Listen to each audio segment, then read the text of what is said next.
You know, you made me think of something about this disarming thing, and I've used that a lot.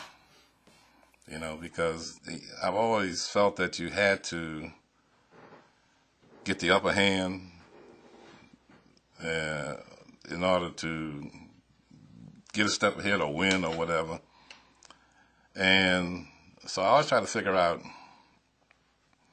how to make a change. You know, for instance, right out here on Georgia Avenue, there was a hot shop. I think it's a fire department now when you go down Georgia Avenue. But I went over there one time to do an assessment of the employee situation. And what I found out is they did have this guy over there that was a tremendous bigot, and he was giving people a bad time over there. And we tried to figure out what to do about that, you know. So I asked the guy for a meeting, and we met and we talked. I just kept asking him. I said, well, "What's your goal? You know, what do you plan? Your career? You're here with Marriott, a manager of this restaurant. You know, that's good. You know, it's a fine restaurant. But what's your goal? You know, 3-4 years now." So he starts in. He says, "Well, I want to become a district manager." He says, and then probably maybe I can go to an area manager, and then be hopefully one day be a vice president at least and married. You know, I said, "Oh, that's great."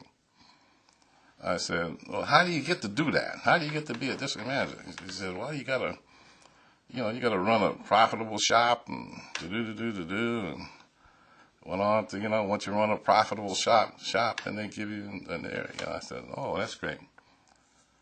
And I says, "How do you make your profit? You know, profitable shop?" He says, "Well, you know, we got to sell food and get the right food costs and the right wage costs. You're going through all that business stuff, you know." So I know that back in the kitchen, the cooks back there hated this man so much that they were taking heads of lettuce like this, and when they got through peeling off the leaves, that head of lettuce was down about there. All that food cost just went out the door. You know? So he wasn't going to make it. So I said to him, I said, let's talk about something. I said, the people are going to help you make this food cost and get you promoted to a district manager are going to be the people out here, right?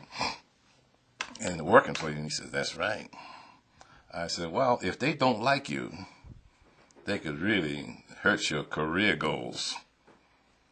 So I said, you know, to be perfectly frank, right now they don't feel too good about the way they're being treated. So if I were you, I said, I'd make sure that these people are happy. And I said, you may not like them, and you may not want to live in their neighborhood and all that kind of stuff. I said, you can get in your car. I said, but when you're here, get in your car, get in your car, close your windows, and scream all the way home. But when you're in this shop, I said, you sure better treat them right in order for them to help you out, to be a district manager. He looked at me, didn't say a word.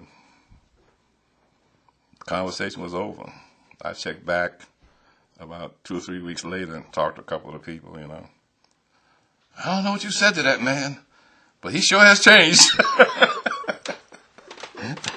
He had him right in his pocketbook, you know. Uh-huh.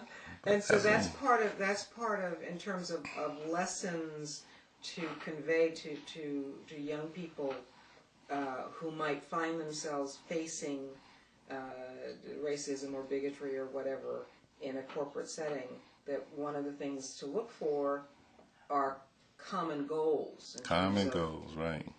Figuring out what the person wants for him or herself. Mm-hmm. And then helping them to understand how are they going to get there? And that they cannot do it by being racist. Or being anything else. You know, it's that's absolutely true. If you're going to work with a bunch of black people, you sure gotta and you expect them to help you achieve your career goals, it doesn't make any sense to treat them bad.